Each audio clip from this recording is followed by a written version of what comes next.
నమస్కారం, welcome to I dream. ధర్మ మార్గం విత్ విజిత కార్యక్రమానికి స్వాగతం.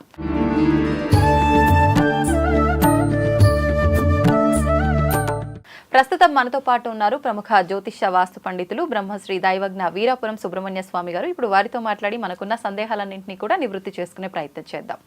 నమస్కారం అండి. శుభాశీస్సులండి. అయితే ప్రస్తుత రోజుల్లో చాలా మందిలో కూడా ఒక భయం అనేది వెంటాడుతుందని చెప్పాలి. అందరూ భయపడుతున్నారని కాదు, కొంతమంది అయితే భయపడుతున్నారనే చెప్పొచ్చు. ఏంటి అంటే ఇప్పుడు ప్రస్తుతం 2024 ఏదైతే ఉందో ఇదంతా కూడా చాలా కష్టకాలం అనేది గడుస్తూ వచ్చింది. ఆరోగ్య రీత్యా గానీ, ఆర్థికంగా గానీ రకరకాల సమస్యలు తలెత్తుతున్నాయి.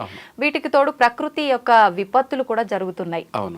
దీనికి మించి 2025లో వచ్చే అవకాశం ఉంది అని చెప్పి చాలా మంది ప్రముఖులు చెప్పడం జరుగుతోంది. ఇదంతా నిజమేనా? జనాలు దీన్ని దృష్టిలో పెట్టుకొని భయపడాలా? దీనికి సంబంధించి జాగ్రత్తలు ఏమైనా తీసుకుంటే బయటపడొచ్చా? భయపడాల్సిన అవసరం లేదు, జాగ్రత్తగా ఉండడం మంచిది. ఎలా జాగ్రత్తగా అంటే ఆ విషయం చెప్తాను. మనకు మీరన్నది చాలా మంచి విషయమే. మనము ముందుగానే జరగబోయే వాటిని ప్రజలకు జాగ్రత్త పరచడానికి సందేశం. అవునండి. అయితే ఏమిటంటే ఈ సంవత్సరం శ్రీ క్రోధినామ సంవత్సరం అనేది కుజగ్రహం వచ్చేసి రాజు కావడం వల్ల ఆర్థిక నష్టాలు, ఆరోగ్య నష్టాలు, ఇవే కాకుండా సర్పాలు, క్రిమికీటకాలు ఇవన్నీ అధికం. కుజుడు ఏంటంటే రోగ పీడితుడు, రుణ పీడితుడు. అంటే ఆరోగ్యపరంగా సమస్యలు అనేది ప్రకృతి నుంచి వచ్చేటువంటి సమస్యలు. అది అందరికీ అర్థం కాదు. ప్రకృతి నుంచి వచ్చేటువంటి ఈ అనారోగ్య సమస్యలు అనేది అధికంగా హెచ్చుమీరడం, తర్వాత ఆర్థిక పరంగా కూడాను నష్టం ఎక్కువగా వాటిల్లడం, ఈ రెండే కాకుండా యుద్ధాలు ఎక్కువ జరగడం. ఎందుకంటే ఆయన ఫైర్, కుజుడు వచ్చేసి ఫైర్, అగ్నితత్వం. ఫైర్ అనేది ఒక దేశాల మధ్య యుద్ధాలు జరగడం కానీ, రాష్ట్రాల మధ్య కూడా యుద్ధాలే అనుకోండి. కాకపోతే యుద్ధం జరగదు కానీ మాటల యుద్ధాలు. ఓకే, ప్రపంచ యుద్ధాల గురించి ఇప్పుడు చదువుకుంటున్నాం, చూడబోతున్నాం. అయితే ముందు మాటల యుద్ధాలు, రాష్ట్రాల మధ్య మాటల యుద్ధాలు, మనుషుల మధ్య కూడా మాటల యుద్ధాలు. ఓకే, అంటే నువ్వా నేనా ప్రత్యక్షంగా కానీ పరోక్షంగా కానీ మాటల యుద్ధాలు మాత్రమే తీవ్ర స్థాయిలోకి వెళ్ళిపోతుంటాయి. దానివల్ల అనేక నష్టాలు, అనేక అనర్థాలు ఇవన్నీ ప్రజలు చూస్తూ ఉంటారు. అది మూడో కన్ను. ఎవరేం చేస్తున్నారు, ఎవరేం మాట్లాడుతున్నారు, ఎవరు ఎలా ప్రవర్తిస్తున్నారు అనేది ప్రకృతి మొత్తం చూస్తూనే ఉంటుంది. అయితే ఇదంతా ప్రేరేపణకి కారణం ఏంటంటే కుజుడు రాజు కావడం వల్ల. ఇదొకటి. ఇదే కాకుండా నెక్స్ట్ ఇయర్ అంటే జనవరి నుంచి అనుకోండి, మనకు తెలుగు ప్రకారంగా ఉగాది నుంచి, అవునండి, ఇంగ్లీష్ ప్రకారంగా మన ఆంగ్ల సంవత్సర ప్రకారం జనవరి నుంచి. అవును. ఇలా తీసుకుంటే ప్రస్తుతానికి విపత్తులు అనే విషయానికి వచ్చేటప్పటికి ఈ కుజుడు ఇందాక చెప్పుకున్నాం కదా, ఫైర్ అని. అవునండి. ఈయన కారణంగా గ్రహ యొక్క ఆకర్షణ, మనిషికి ఎలా చూపులు ఆకర్షణ అనేది జరుగుతుందో అలా ఆ గ్రహానికి, భూమికి ఆకర్షణ శక్తి అనేది కలుగుతుంది. తద్వారా ఏర్పడేటువంటి సమస్యలే భూకంపాలు కానీ, అలాగే సునామీలు కానీ. భూకంపం ఏర్పడేదానికి కారణం ఏంటంటే మనిషి సైన్స్ ప్రకారంగా ఆలోచన, థింకింగ్. అంటే సృష్టి అనేది కుజగ్రహం ప్రభావంగా వచ్చేటువంటి భూకంపము, సునామీ అనేది రీజన్. మనం కనిపెట్టేది, మనం క్రియేట్ చేసి చెప్పేది ఏంటంటే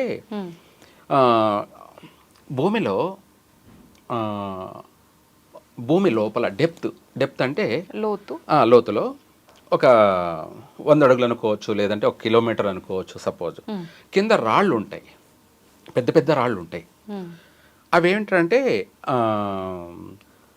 గ్రహ ఆకర్షణ వల్ల, గ్రహ ఆకర్షణ అంటే సూర్యుడు అనుకోండి, సూర్యుని యొక్క వేడికి పగలితే, రాత్రి చంద్రుని యొక్క చల్లదనానికి కూల్ అయితే, ఈ రెండు హీటు మళ్ళీ తర్వాత కూలు అయితే ఏమవుతుందంటే గ్యాస్ ఫామ్ అవుతుంది.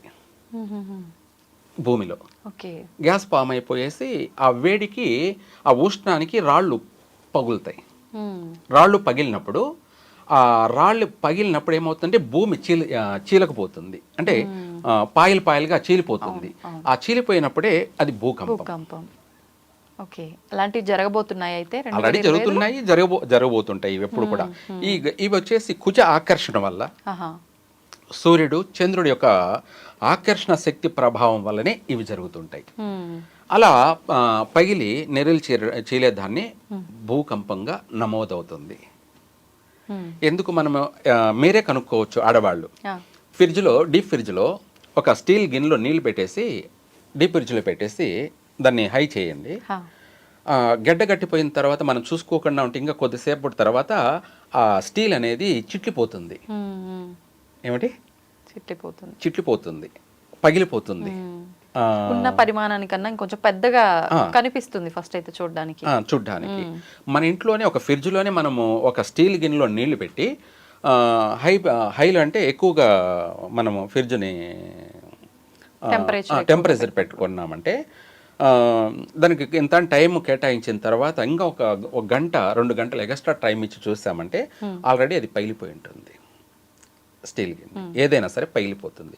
ఒక ఫ్రిడ్జ్లోనే మనకు ఆ కూల్కి అది తట్టుకోలేక స్టీలే పగిలిపోయిందంటే ఇంకా భూమి చంద్రకిరణాల వల్ల, దాన్ని చండ కిరణాలు అంటారు. ఏమంటారు? ప్రచండ కిరణాలు అంటారు. అత్యంత కూల్ అన్నమాట.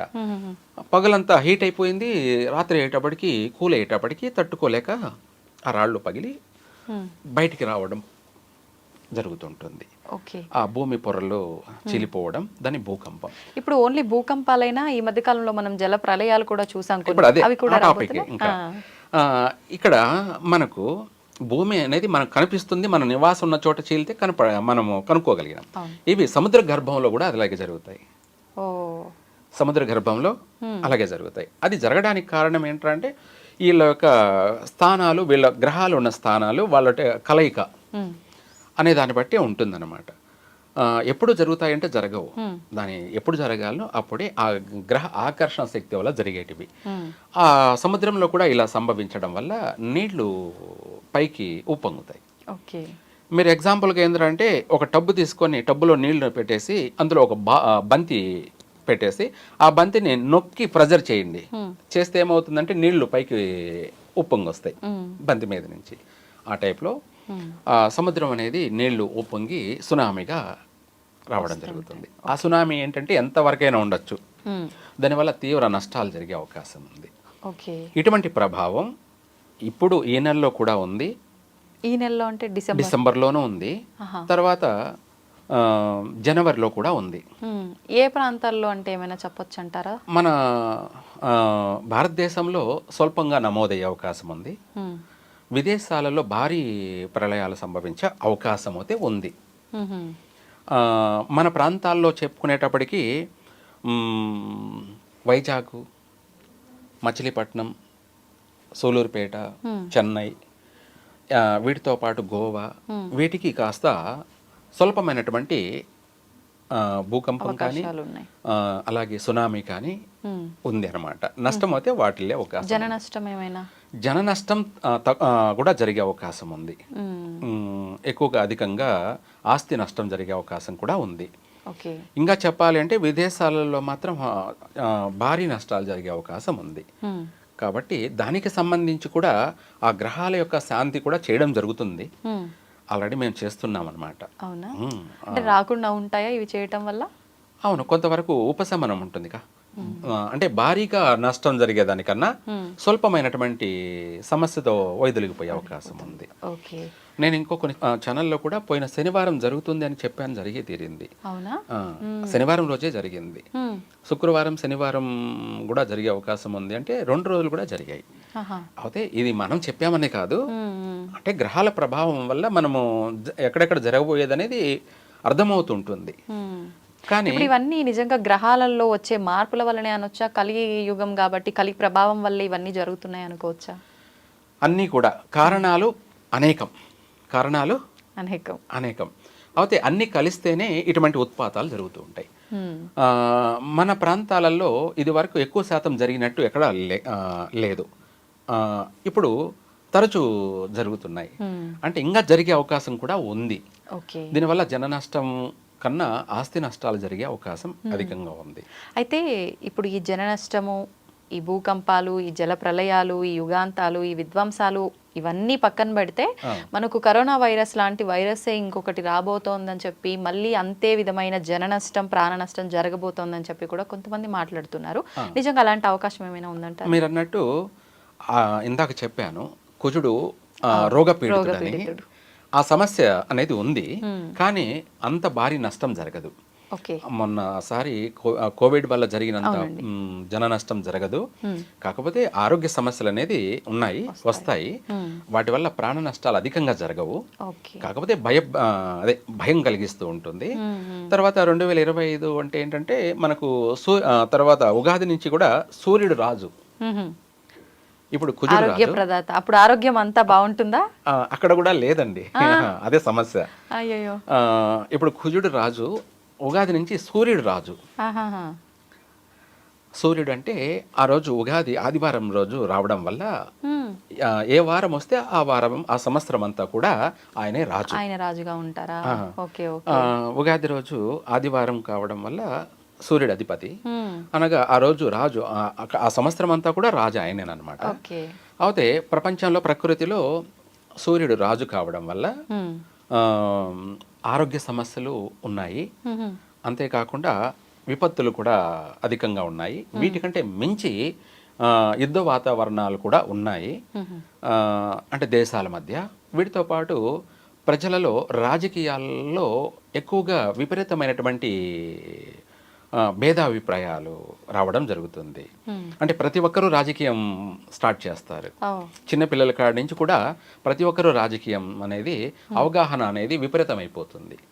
దీనివల్ల నష్టం జరిగే అవకాశం ఉంది. అంటే చెప్పాలంటే సైకాలజికల్గా ఎవరు ఎలా ప్రవర్తిస్తున్నారో అనే ఊహించలేనంత విధంగా తారాస్థాయిలోకి వెళ్ళిపోతుంది రాజకీయ ప్రభావం.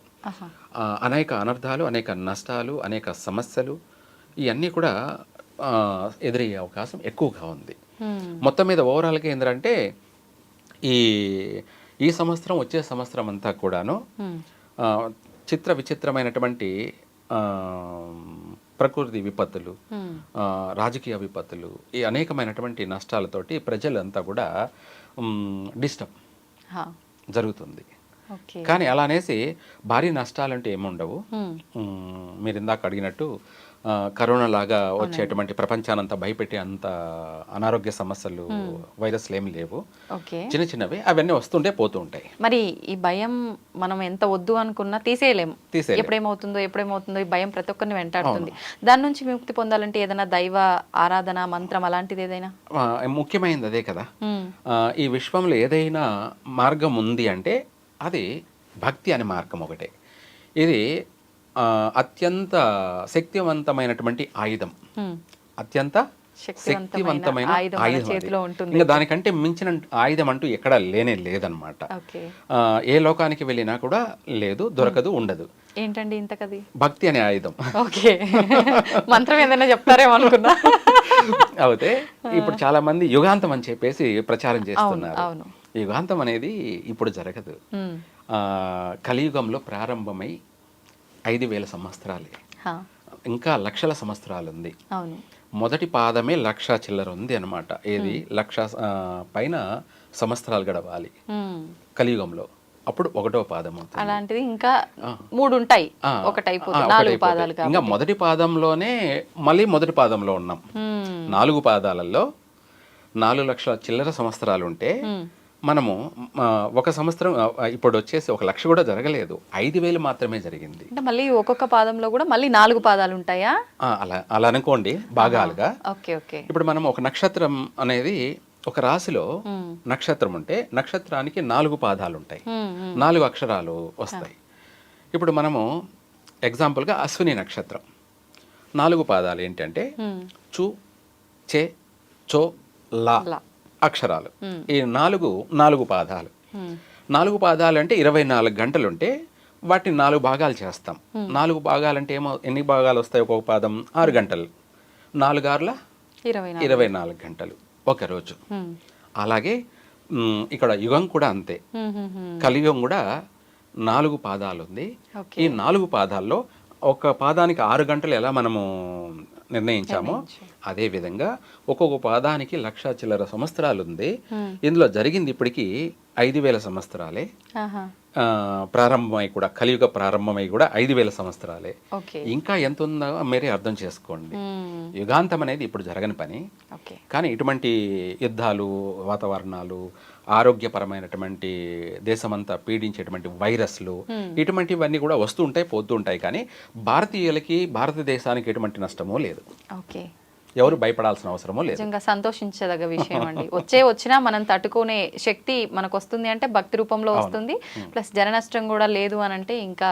రెండోది, మన భారతీయులకి భక్తి అనేది విపరీతమైనది. అది ప్రేమతో కావచ్చు, భయంతో కావచ్చు, ఏ విధంగానైనా కానీ భక్తి అనేది వీళ్ళ ఆయుధం. భారతీయుల ఏకైక ఆయుధం ఏమన్నా ఉంది అంటే భక్తి అనే అది మెండుగా ఉంటుంది ఇక్కడ భారతదేశంలో. ప్రతి ఒక్కరిలోనూ భక్తి ఉంది. ఆ భక్తే వీళ్ళను కాపాడుతూ ఉంటుంది. యుగం అంతమైనా కూడా భారతదేశం నుంచే మళ్ళీ విస్తరించే అటువంటిది. అంటే అన్ని దేశాలు అంతరించిపోయినా భారతదేశంలో చాలామంది నిలిచే ఉంటారు. మరి మళ్ళీ కొత్త యుగానికి మనుషులు కావాలి కదా, సృష్టి జరగాలి. అది భారతీయుల నుంచే జరుగుతూ ఉంటుంది ఎప్పటికీ కూడా. ఇప్పటికి గడిచిపోయిన 3 యుగాల్లో కూడాను భారతీయుల వల్లనే ఇది వస్తూ పోతూ ఉంటుంది. ఇప్పుడు మన ఇల్లును మురికి, దుమ్ము, ధూళి ఉంటే ఊడ్చేసి నీళ్లు చల్లి మనం శుభ్రపరచుకుంటాం, నీళ్లు చల్లి కడుక్కుంటాం. యుగాంతం అన్నది కూడా అంతే. భూమిని ఒకసారి క్లీన్ చేసుకోవడం. ఆ క్లీన్ చేయడంలో ఏమవుతుందంటే చుట్టూ ఉన్నవన్నీ పోతావి. నడిబొడ్డు మూలమైంది భారతదేశం కాబట్టి ఈ భారతదేశంలో ఉన్నటువంటి ప్రజలు చాలా వరకు మిగిలే ఉంటారు. వాళ్ళ నుంచి మళ్ళీ సృష్టి ప్రారంభమవుతుంది. వాళ్ళ నుంచి విస్తరించి మళ్ళీ అనేక దేశాలుగా ఏర్పడుతూ ఉంటాయి. ఇప్పుడు నేను ఎగ్జాంపుల్, నేను ఎక్కడో పుట్టాను, ఇక్కడ వచ్చి ఉంటున్నానంటే అలాగే ఇంకెక్కడో వెళ్ళి జీవిస్తుంటాను. అలా నేను నా సంతతి అంతా కూడా పెరుగుతూ లక్షల సంవత్సరాలు గడిచేటప్పటికి ఎంతోమంది లక్షలాది జనాలుగా ఏర్పడుతుంటాం. అలా ఎవరెవరి జీవితానికి సంబంధించి అక్కడ రాష్ట్రాలు, దేశాలుగా ఉద్భవిస్తూ ఉంటుంది, తయారవుతుంటుంది. అంతే తప్ప ఇక్కడ అక్కడే పుట్టారు, అక్కడ ఉన్నారనేది ఏం లేదు. దీని అన్నిటికీ మూలమైంది, కేంద్రమైంది భారతదేశం. అందులోనూ తెలుగుదేశం. తెలుగుదేశం ఇదే మూలమైంది. నిజంగా చాలా మంచి మాట చెప్పారండి. ధన్యవాదాలు. శుభాశీస్సులండి.